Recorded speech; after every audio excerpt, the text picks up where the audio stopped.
கடனாளிகளாக உலகத்திலே எத்தனை பேர்கள் வாழ்ந்து கொண்டிருக்கிறோம் சகோதரிகளே. சற்று சிந்தனை செய்து பாருங்கள். நமது வாழ்க்கை கடனோடு இருக்கின்றதா?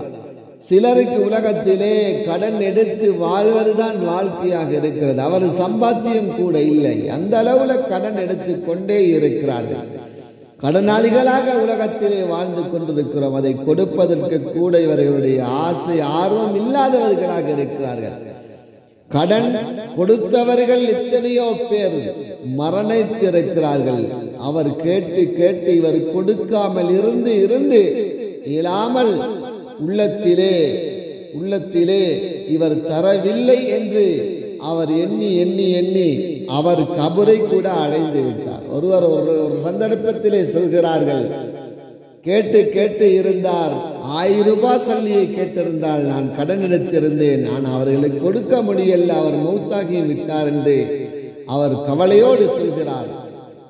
அல்லாஹ்வின் நல்லடியார்களே, இறை நேசர்களே, நாம் எத்தனை பேர்களிடத்திலே கடன் எடுத்திருக்கிறோம் என்பதை நாம் சற்று சிந்தித்து பார்க்க வேண்டும். அவர்களுடைய கடன்களை நாம் ஒப்படைத்துக் கொள்ள வேண்டும். நாம் கடனாளிகளாக உலகத்திலே திரிந்து கொண்டிருக்கிறோம். கடனாளிகளாக எத்தனையோ கடன்களை வைத்து விட்டு கூட எத்தனையோ மனிதர்கள் உலகத்திலே தனது செல்வங்களை பெருக்கிக் கொண்டிருக்கிறார்கள். அவர்களுடைய கடன் இவர்களுடைய கடனை வைத்து கூட அவர்களுடைய பதுவா உள்ளத்திலே அவர்கள் ஏசிக் கொண்டிருக்கிறார்கள் என்பதை இவர் மறந்து இவர் என்ன செய்கின்றார்? அவர்களுடைய வாழ்க்கையை இன்னும் செழிப்பாக ஆக்கிக் கொண்டிருக்கிறார்.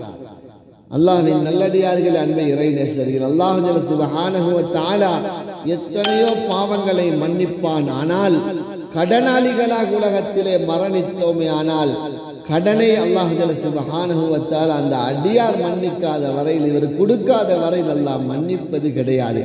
அதனால் அல்லாஹ்வை பயந்து கொள்ளுங்கள். உலகத்திலே நாம் கடனாளிகளாக மௌத்தாகிடப்படாது.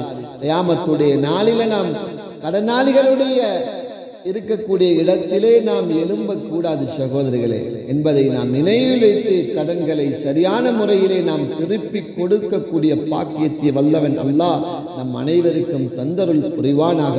வாஹிரு தஅவானா அனில் ஹம்துலில்லாஹி ரப்பில் ஆலமீன்.